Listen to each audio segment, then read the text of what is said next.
Our top focus this evening, the world's two largest economies have finally shown signs of easing trade tensions. US President Donald Trump and Chinese President Xi Jinping held their first in-person talks in nearly 6 years. Both leaders met at the sidelines of the Asia-Pacific Economic Cooperation Summit in South Korea's Busan. The meeting lasted for around an hour and 40 minutes. There was no joint statement, but Trump revealed that they reached a consensus on important trade and economic issues, including rare earths. Let's break it down. The US said it will slash tariffs on Chinese goods by 10% to 47% from the current effective rate of 57%. That's lower than the 50% tariffs that India is facing. President Trump praised China's efforts to crack down on fentanyl and cited that as the reason for reducing tariffs by 100 basis points. The additional tariff of 20% over fentanyl, which has now been cut to 10%. In return, Beijing will pause export restrictions on rare earth magnets to the US for a year. According to President Trump, China will also begin purchasing American soybean, other farm products and energy. Additionally, President Trump confirmed that he will be visiting China in April and continues dialogue with Beijing to iron out trade differences. Meanwhile, Xi could visit the US post that. Trump praised Xi as a great and powerful leader. He said that on a scale of 1 to 10, the meeting was a 12. Xi Jinping also softened his tone, saying US and China should be partners and friends.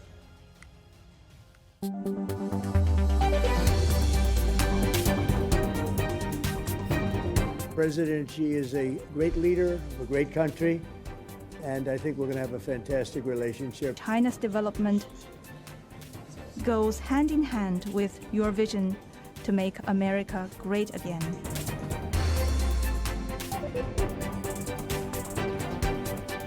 I put a 20% tariff on China because of the fentanyl coming in, which is it's a big tariff.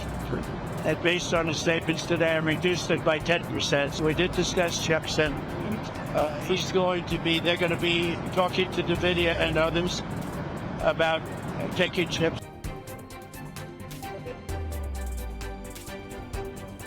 I'll be going to China in April, and he'll be coming here sometime after that. We have a deal. Now, every year we'll renegotiate the deal, but I think the deal will go on for a long time.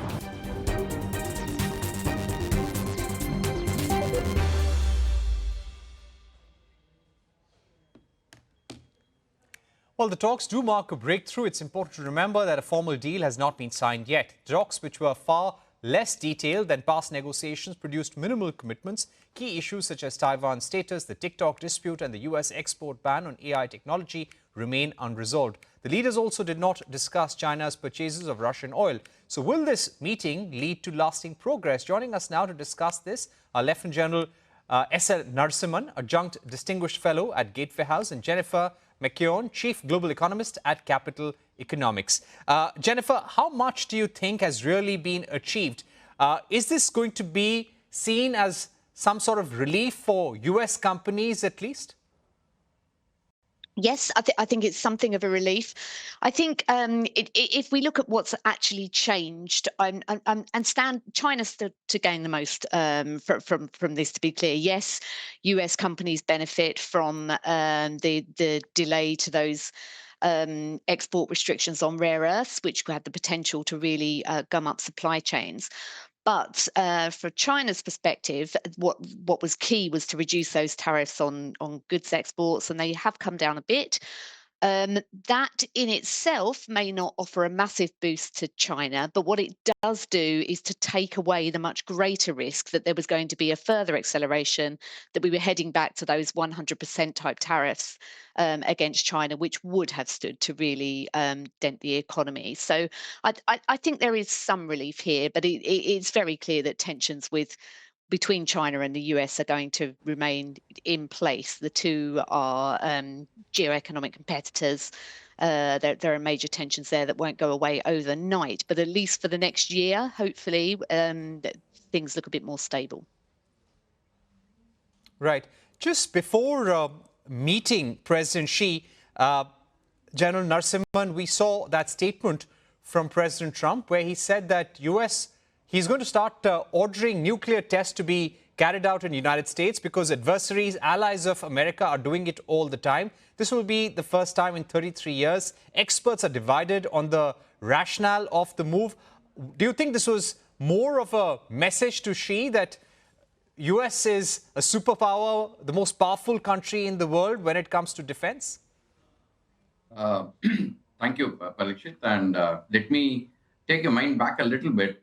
During Trump 1.0, he already removed himself from the INF treaty and he started testing the launch vehicles. That was done already earlier. This time around, he has gone around to testing the nuclear weapons, which is a step ahead of what he was planning to do.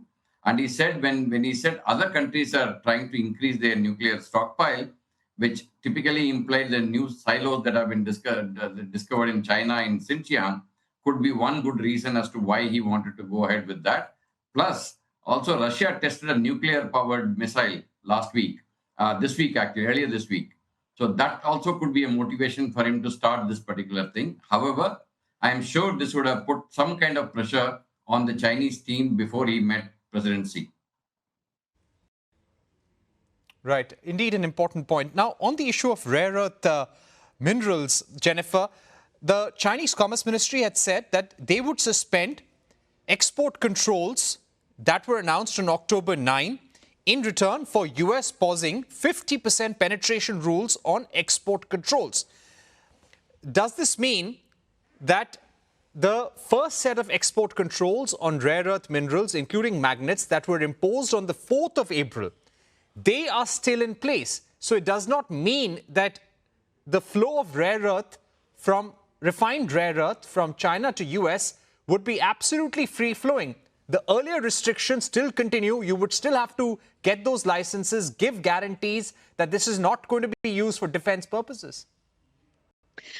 That seems to be the case so far. However, there had already been a lot of work done on the US side to, and on the China side, to smooth that license approval process, which originally was quite slow.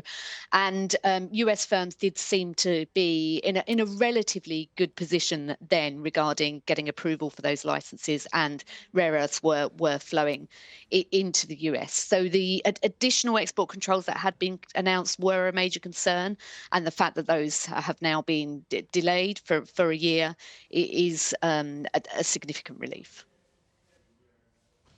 Right. General Narasimhan, coming back to you, how do you think both sides benefit from this? US pausing 50% penetration rules on export controls. Donald Trump said that, yes, they spoke about export of chips from US to China. They spoke about NVIDIA chips, but they did not speak about the most advanced Blackwell AI chips. So what do you think is the deal that has really been agreed upon by two sides? I think we need to wait for the results to come out of this meeting a little more. But what I would like to say at this point in time is there are four things that Mr. Trump said in his tweet regarding one is, of course, agricultural purchases. Second is, of course, the rare earth elements and critical minerals, and also the other magnets, etc. So this is something which has been troubling the American economy to a great extent, and some of the factories were actually going to run short of these magnets for their production. So I think that must have been a great amount of hurry for the US to resolve that. I think temporarily for 1 year that has been resolved. In the meanwhile, they have agreed to keep the talks going so that they can come into some kind of an agreement. So to that extent, America seems to have walked away a little better out of this deal. And what Mr. Trump tweeted, it also talks about import of soybean, sorghum, etc. from US, and also start the process for buying energy, gas as well as oil from US. So from the face of it, from what Mr. Trump has tweeted, this seems to be the case. But the statement which came from Ministry of Foreign Affairs of China doesn't talk about any of these. So I think we need to wait for some more results to come. But temporarily, there's a relief for the US is what I feel. Right. On the agricultural front, it seems the US was really hurting as far as China stopping purchase of US soybean. Not even $1 worth of soybean was being purchased by Chinese businessmen and Chinese production houses. How do you think this is going to help America? And considering there are no details of this in the Chinese Foreign Ministry or the Chinese Commerce Ministry statement, what is it that you would be watching out for in the next few weeks? Who is that question to? Jennifer. Oh, sorry. Well, I'd be looking to see on how much China follows through on these pledges to buy more soybeans. What we saw during during Trump's first term was that there were these significant pledges to buy more US products, which weren't always fully met. So we'll be looking to see whether that happens. I'm sure President Trump and the US administration will be looking to see the extent to which soybean exports to China pick up as well. So I think that's the key thing to watch for. It's worth bearing in mind that the agricultural sector is not a huge part of the US economy. So in terms of US GDP, these things might not be crucial, but it does really highlight how certain sectors have been much more affected, although you may not be able to see the impacts on the US economy in aggregate, which of course is still performing very well. This relationship with China is very important to sectors like agriculture and also, of course, in some parts of industry that are reliant on rare earths. Right. General Narasimhan, do you believe that all of this is really boiling down to a fight and competition for AI dominance? And considering that both sides have got a reprieve now, some sort of breathing room, this will now only intensify that competition in high technology, future technology products, especially AI? I'm sure you would have gone through that ASPI report which came up a few days ago, which said that China is leading in 57 of the 64 technologies that they considered.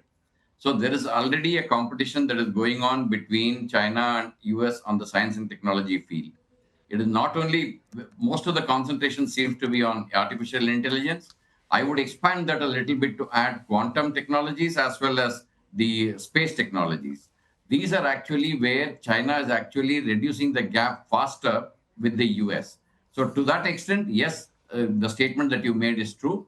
But I would request you not to only narrow down to artificial intelligence, but also look at the broader technological advances that are taking place both in China and US and the competition that is emanating thereof. So to that extent, yes, there is some relief for the US. However, the Chinese also will benefit out of this rapprochement, a little bit of rapprochement that has taken place. And I think both the sides could actually get into some kind of, I would say, not a competition though, some kind of advancement of AI technologies in their own respective way. Right. Jennifer, were you also surprised that there was no discussion or follow through on the phase 1 trade deal that was agreed in Trump's first term? The US last week in a statement had said that it was investigating China for not following through with a commitment to increase purchase of goods and services by $200 billion annually. That did not find any mention in statements by both sides.